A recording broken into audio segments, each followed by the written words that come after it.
बिस्मिल्लाहिर्रहमानिर्रहीम। आज अडियाला जेल में खान साहब के साथ अलकादर यूनिवर्सिटी ट्रस्ट के हियरिंग में मुलाकात हुई है।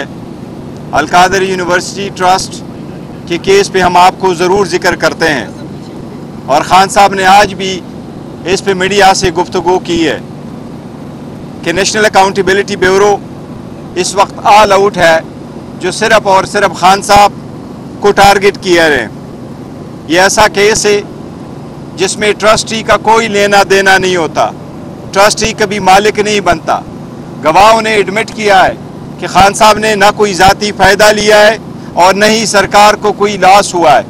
इसके बावजूद ये पॉलिटिकली मोटिवेटेड केसेस है जो चल रहे हैं। आज भी खान साहब ने इसका जिक्र किया है कि तोशा खाना पे एक चौथा केस बनाने की तैयारी हो रही है।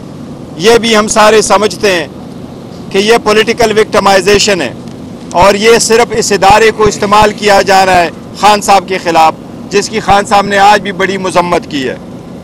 खान साहब ने आज मीडिया से गुफ्तगू करते हुए ISPR के बयान पे अपना पहला मौक़िफ़ डायरेक्टली मीडिया को दिया है। खान साहब ने यही कहा है कि मेरे से माफ़ी मांगी जाए बजाय इसके कि मैं माफ़ी मांगूँ। हम 9 मई की मजम्मत कर चुके हैं पहले भी और आज भी हम उसकी मजम्मत करते हैं, लेकिन हमने यही कहा है ये किसने करवाया, ये खान साहब को 9 मई को किसकी साजिश पे गिरफ्तार करने की कोशिश की गई, गिरफ्तार करवा के किसने हुक्म किया था, इसी तशद्दुद पुरतशद्दुद तरीके से गिरफ्तार करना किसका ऑर्डर था, इस पे एक रद्द अमल आना वो नहीं किसी सूरत तशद्दुद पे हो सकता था।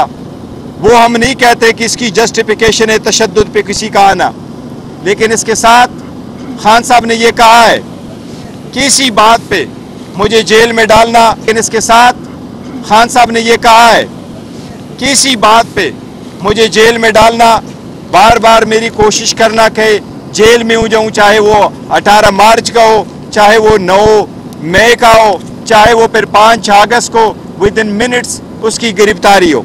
इसलिए खान साहब ने कहा है कि मेरे से माफ़ी मांगी जाए बजाय इसके कि मैं किसी इवेंट पे माफ़ी मांगूं।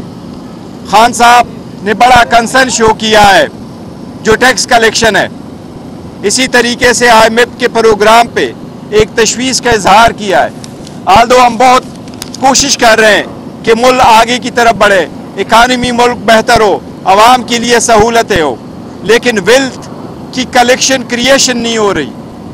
टैक्स कलेक्शन हो लेकिन अवाम पे बर्डन पड़े, इसकी खान साहब ने बड़ी तशवीश का इजहार किया है। इस बात का भी इजहार किया है कि जो एब्सोल्यूट पावर होता है वो बंदे को करप्ट करता है। कोशिश की जा रही है कि सारे ताकतों का सरचश्मा ताकतवर लोग हो। इसलिए खान साहब ने इस पर तशवीश का इजहार किया है कि रूल ऑफ लॉ हो तो टैक्स कलेक्शन भी होंगे, इकानमी भी होगी और पॉलिटिकल स्टेबिलिटी होगी तो मुल्क की तरक्की भी होगी। इन चीज़ों के अलावा न मुल्क की तरक्की हो सकती है न मुल्क आगे की तरफ बढ़ सकता है। आप जलसे की इजाज़त नहीं देते एक स्पेसिफिक पॉलिटिकल पार्टी को जो पाकिस्तान तहरीक इंसाफ है या उसके अलायंस है। आप कन्वेंशन की इजाज़त नहीं देते हो, आप रैली की इजाज़त नहीं देते हो। पुरअमन तरीके से निकालने के लिए एक छोटी सी कन्वेंशन की इजाज़त नहीं है। तो इसलिए ये एक ताकत इस्तेमाल हो रही है एक ही पॉलिटिकल पार्टी के। इसको आप पॉलिटिकल स्टेबिलिटी की तरफ एक कदम नहीं कह सकते, ये इंस्टेबिलिटी क्रिएट करता है और ये वही पॉइंट है जो IMF ने अपने रिपोर्ट में तस्करा किया है। खान साहब ने आज काकड़ की स्टेटमेंट पे जो फॉर्म 47 से रिलेटेड है उस पे भी खान साहब ने डायरेक्शन दी है कि कोर्ट में एक पिटीशन फाइल करेंगे। जो हमने पहली स्टेटमेंट दी थी और पिटीशन सुप्रीम कोर्ट में फाइल हो चुके थे फॉर्म 45 और 47 से रिलेटेड, उसमें इसको भी हम इंक्लूड करेंगे। आज हम आपको ये बताएं कि बारहा हम अदलिया को कहते हैं कि हमें आपका एहतराम है और आप पे एतमाद है, लेकिन जितने तेज़ी के साथ खान साहब के ख़िलाफ़ ट्रायल चलते रहे, 5 दिनों में 3 कन्विक्शनें हुई, इसी तरह खान साहब को रिलीफ देने की कोशिश कभी नहीं की गई, बल्कि खान साहब का जो राइट भी बनता है उसको भी नहीं सुना जाता। अब कल इद्दत वाले केस की हेयरिंग है, खान साहब की स्पेशल यही फरमान के मुताबिक मैं रिक्वेस्ट कर रहा हूँ जज साहब से लास्ट डेट ऑफ हेयरिंग पे जज साहब नहीं अवेलेबल और लंबी डेट पड़ी। फिर प्रोसिक्यूशन की तरफ से ताखीरी कार्रवाइयाँ की जाती है और हर मरतबा कोई ना कोई बहाना किया जाता है। हम सब से दरख्वास्त करते हैं, जज साहब से डायरेक्टली खान साहब की दरख्वास्त है कि कल मेरे केस की हेयरिंग करके उस पे फैसला कर, इद्दत वाले केस पे। ये हमारी आपसे दरख्वास्त है। कश्मीर वाले इशू पे खान साहब ने तशवीश का इजहार किया है। खान साहब ने उम्मीद जाहिर की है कि यह संजीदा मामला है। कश्मीर के मामले पे सियासत के बजाय तहम्मुल से काम लिया जाए। कश्मीर के मामले पे खान साहब ने किया है कि आपने हुकूमत एक पार्टी की ख़त्म करवाई, अवाम रिलीफ मांग रही है, महंगाई से लोग तक चुके हैं, अवाम के मुतालिबात बजाय उसको सही तौर से एड्रेस किया जाए। पाकिस्तान तहरीक इंसाफ अवाम के मुतालिबात के साथ खड़ी है। अवाम का मुतालबा है बिलों से रिलेटेड, महंगाई से रिलेटेड उनको रिलीफ दिया जाना चाहिए। कश्मीर बड़ा एक सेंसिटिव इशू है, इस पे एक अच्छा मौके पाना चाहिए और कश्मीर के अवाम को रिलीफ देना चाहिए जो उनका हक बनता है। जी प्लीज़। अंदर आपकी मौजूदगी के अंदर जो इमरान खान है उन्होंने जो 2 सफ़ात पर मुश्तमिल जो बयान था वो लहरा कर बताया कि ये रजिस्ट्रार सुप्रीम कोर्ट का बयान है जिसपे उन्होंने ये बताया कि 35 अरब रुपए जो है उसके ऊपर मज़ीद प्रॉफिट लग चुके 13 अरब।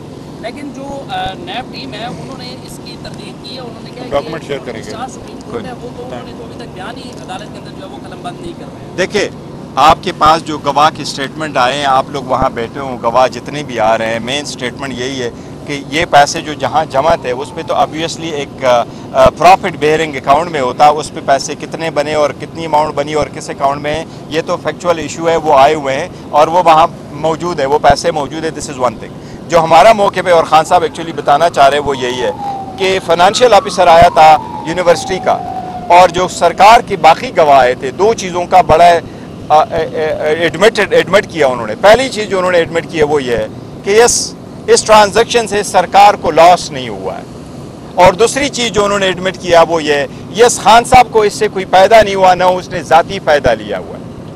और तीसरी चीज़ जो यूनिवर्सिटी वाले हैं उन्होंने कहा यस ट्रस्टी को भी मालिक नहीं बनता, ये ट्रस्ट की अकाउंट है और ट्रस्ट की मलकियत है। आज खान साहब ने भी आपको कहा कि क्या शौकत खानम मेरी मलकियत है, क्या नमल यूनिवर्सिटी मेरी मलकियत है। वो ऑलमोस्ट 1000 कनाल पे उनकी कंस्ट्रक्शन हो चुकी है, इसलिए ट्रस्टी कभी मालिक नहीं बनता, ये उसकी ज़ाती मलकियत नहीं बनता, इसलिए खान साहब ने कोई फ़ायदा नहीं लिया।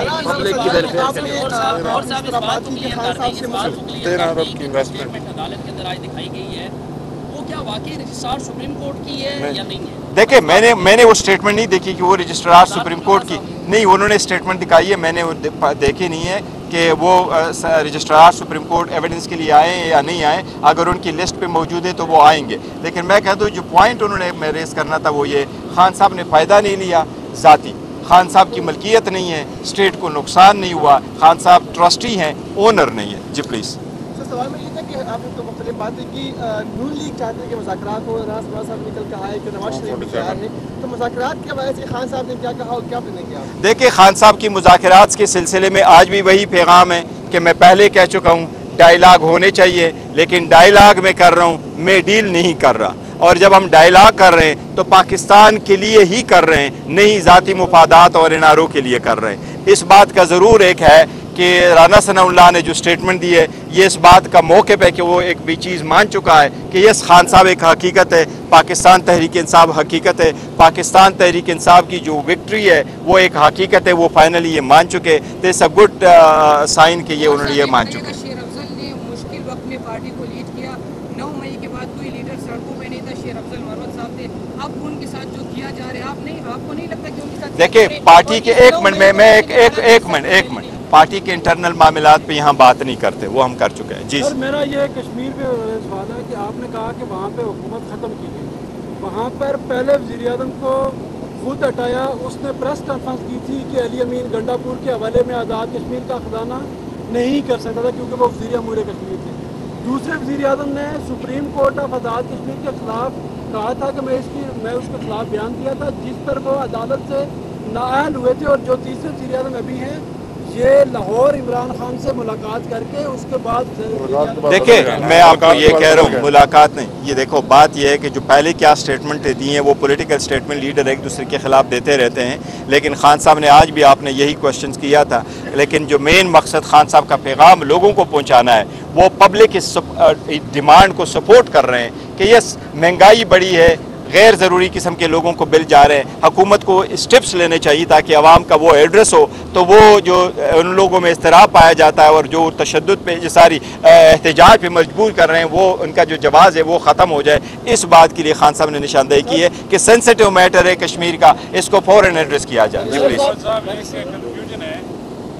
صاحب نے اندر کمرہ عدالت میں ایک اسٹیٹمنٹ دکھائی، وہ اسٹیٹمنٹ ہم شیئر کریں گے، وہ کراچی کے اس کی ہے، کراچی کے بینکر کی ہے، صاحب نے انڈورس کیا، لیکن ہمارے پاس اطلاع ہے کہ وہ رجسٹرار کی نہیں، وہ نیشنل بینک کی، یس بالکل، دیکھو نیشنل بینک کا ہے، وہ آیا اور وہ ڈیٹیل دے رہا تھا اپنے بینک اکاؤنٹ کے، شاید یہ انتظار کڑا ہوا تھا ان سے بیک الفاظ میں کوئی بیک فورتھ ہوئی ہوگی۔ سپریم کورٹ کا رجسٹرار کا میں نے لسٹ آف جو ہے کیلنڈر آف وٹنسز اس میں میں نے نام نہیں دیکھا، جو کہ اس کی ضرورت ہے کہ نہیں، کیونکہ اماؤنٹ پڑی ہے نیشنل بینک میں اور نیشنل بینک میں جو اکاؤنٹ پڑی ہے وہ وہاں موجود ہے، ڈاکومنٹری ہے، لیکن یہ صاحب کی بات تھی کہ وہ جو اسٹیٹمنٹ جس کو ذکر کر رہے تھے وہ بینک والا ہے۔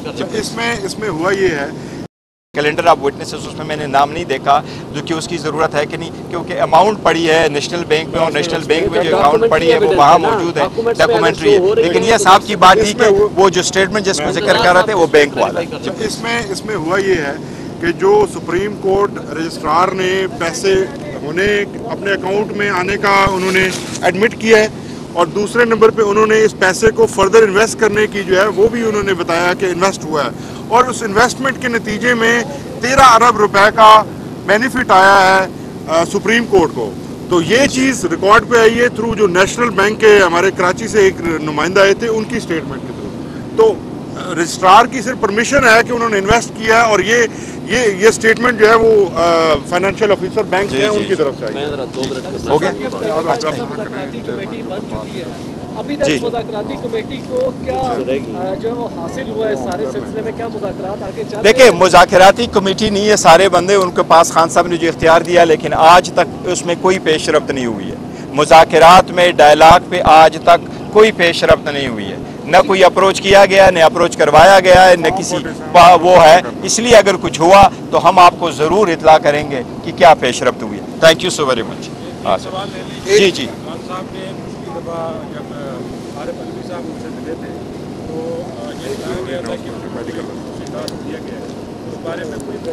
دیکھیں خان صاحب نے یہ کہا ہے، خان صاحب نے آپ کے سامنے بھی کہا کہ دیس بالکل ہم نے اس کے لیے ٹائم لیا تھا صدر صاحب کے لیے، اور اس کے گڈ ول آفیسز ہے، بالکل وہ ان ٹچ ہے، جس طریقے سے وہ کوشش کر رہے ہیں اور آگے کی طرف بات بڑھانے کی کوشش کر رہے ہیں، تو وہ صرف ایک ماحول اس کے لیے ہے، وہ آئے تھے، ان کو کوئی خاص ذمہ داری اس طرح خان صاحب نے نہیں دی کہ کوئی آپ ضرور جا کے ڈائلاگ کر لیں، لیکن وہ اپنا رول پلے کر سکتے جو بھی ہے۔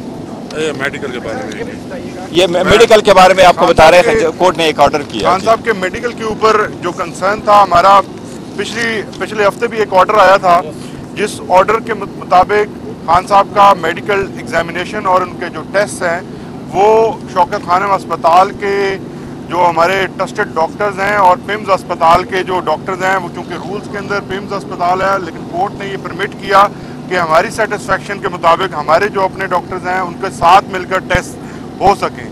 اس کے اوپر پچھلے ہفتے ٹیسٹ نہ کروائے جا سکے، جس کے اوپر آج ہم نے کنٹیمپٹ آف کورٹ فائل کی، اور عدالت نے ہماری درخواست کو منظور کیا ہے اور کیٹاگوریکلی آرڈر فرمایا ہے، جس کے مطابق اسی رواں ہفتے کے اندر انہوں نے واضح لکھا ہے کہ شوکت خانم اسپتال کے ڈاکٹرز خان صاحب کے میڈیکل ایگزامینیشن کریں اور ان کے بلڈ ٹیسٹ لیں۔ امپورٹنٹ یہ ہے کہ بلڈ ٹیسٹ لیں، ان کے ساتھ جو ہے وہ پیمز کی ٹیم بھی شامل ہوگی، اور دونوں جو ہیں وہ اپنی اپنی رپورٹ جاری کر سکیں۔ بہت شکریہ۔